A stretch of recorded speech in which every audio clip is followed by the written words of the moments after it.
Today, we explore how this date completely reshaped our world across five powerful dimensions: culture, education, finance, politics, and technology. This day proves that history never rests. Let's dive into the fascinating interconnected events of this date that continue to influence how we live, think, and innovate today. So, without much further ado, let's go.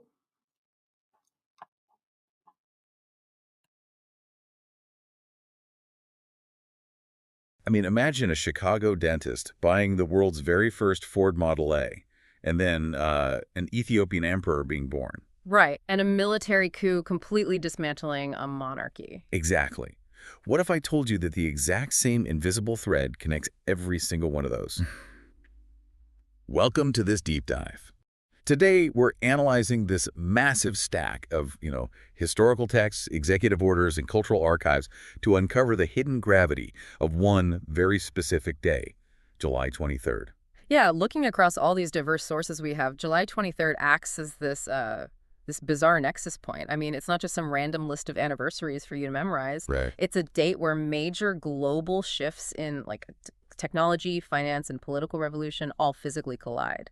The documents really reveal a clear pattern centering on how societies build infrastructure, structure their power, and then, well, inevitably deal with the conflict that follows. Let's start with that physical and intellectual infrastructure. Take the Moral Act, for example. Yeah. The absolute deadline for states to accept it fell on July 23, 1866. And this created the land-grant colleges that basically democratized higher education in the U.S. Mm. But the sources highlight this really critical mechanism of how it was actually funded. Right, because the government didn't just, hand out cash. No, not at all. They expropriated over 10 million acres of Native American tribal lands through these treaties and seizures, and then literally sold that land to fund the universities. Which is such a vital piece of context. I mean, the so-called democratization of education for some was entirely dependent on the displacement of others. Wow, yeah. And you see a really similar systemic shift with physical mobility.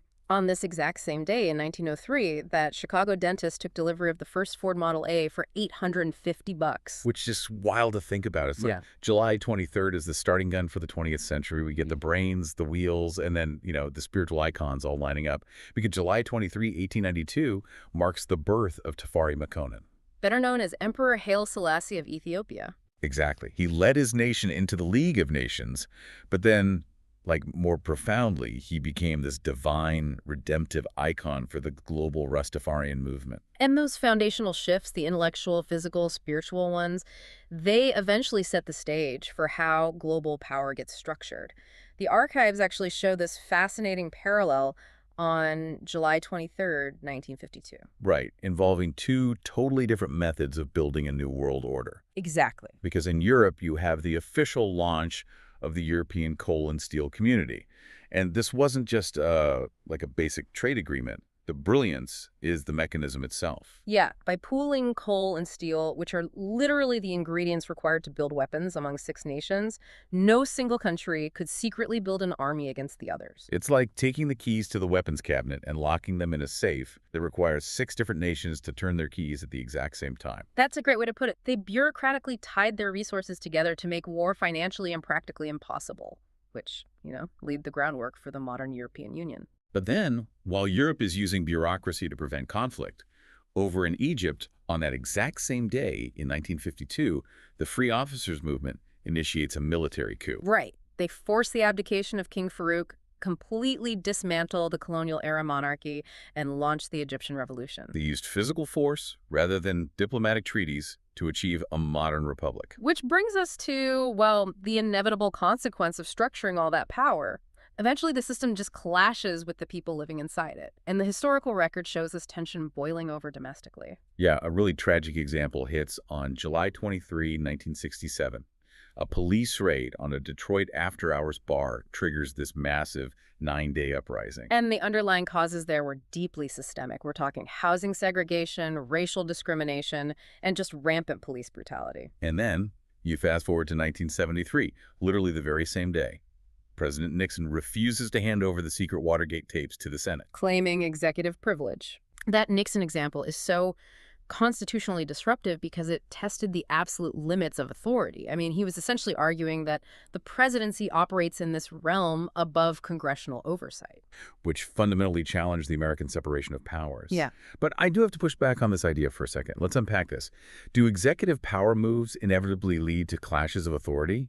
Or does, like, summer heat just naturally bring simmering tensions to a boiling point? Well, Because look at the recent documents from July 23, 2025. The White House issued these sweeping orders to aggressively accelerate AI data center, permitting and promote an American AI technology stack. Isn't that just the government trying to proactively help build necessary infrastructure? it's framed as assistance, yeah. Yeah. But rapid infrastructure expansion inherently creates systemic friction. Just like the Morrill Act, rapid tech dominance requires vast resources, land, massive amounts of energy, regulatory bypasses. Right. The 2025 AI mandate centralizes state power to force rapid technological change, which just inevitably pushes against local communities and environmental limits. The tension between state ambitions and grassroots realities is, it's always there. It really shows that progress is never just a clean upward trajectory. July 23rd acts as this microcosm of human history, just a pendulum swinging back and forth between incredible unification and intense systemic friction. And that tension is really the ultimate takeaway for you listening today. Every single leap forward comes with a massive realignment of resources and authority. Yeah, think about the through line we uncovered.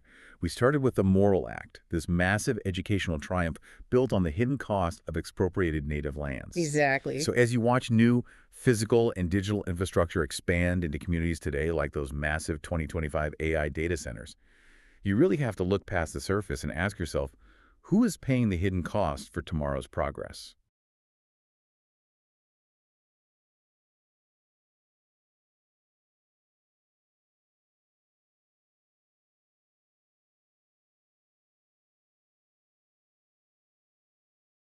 Hi viewers, family and friends.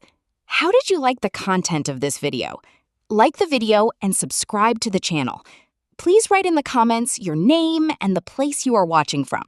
Since our viewing family is spread all over the world, it will be nice to know which city and the country you are watching from, so I can say hello to you. Science and technology. Reading and listening to the historical accomplishments on this date of those who have gone before us, I, as a professional engineer with interest in structural engineering, energy-efficient buildings, ICF construction, and as Google Docs expert with interest in spreadsheet-based solutions, draw inspiration to ask of myself the million-dollar question. What would I accomplish today? Think about the Japanese practice of Kaizen. Let me know in the comments, what would you accomplish today? Your subscribing to the channel inspires me to post more such videos. Thanks for your patronage. See you in the next video. Sincerely, Yogi Anand.